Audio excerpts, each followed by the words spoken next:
Новата година ќе донесе повисоки сметки за струја за најголемиот дел од домаќинствата. За некого сметката ќе се зголеми за 50, за некого за 150 денари, ама ретко кое просечно домаќинство ќе куртули од поскапувањата.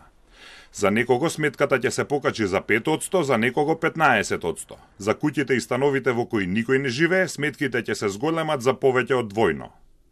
Домаќинствата кои се греат и готват на дрва и плаќаат сметки за струја од околу 1000 денари ќе добијат поскапување од околу 150 денари, што е зголемување за 15%.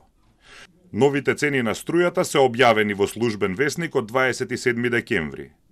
Цената на струјата во првиот блок се намалува, во вториот блок останува иста, во третиот и четвртиот блок поскапуваат, но се воведува нова ставка, пристап до мрежа од 200 денари. Околу 80% од потрошувачите се во првите два блока. Со новите цени тие може да заштедат најмногу до 89 денари, но со пристапот до мрежа од 200 денари поскапувањето ќе им биде 111 денари.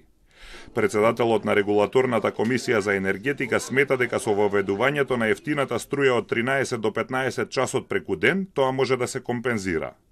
Во зависност од потрошувачката распределбата на блоковите, со самиот факт што имаме ефтина тарифа од 13 до 15 часот, дополнително голем број на домаќинства ќе ја префрлат потрошувачката во ефтината тарифа.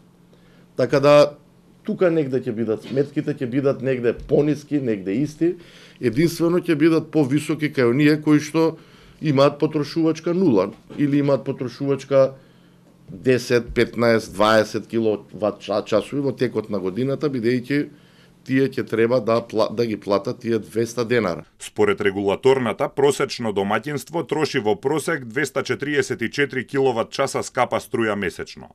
Вообичаено слична е потрошувачката и на ефтина струја. Досега такво семејство плаќаше сметка од 3350 денари. Со новите цени ќе плаќаат 123 денари повеќе.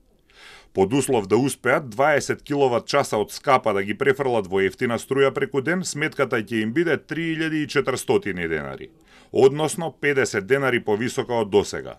Што помала потрошувачка, поскапувањето ќе биде уште поголемо.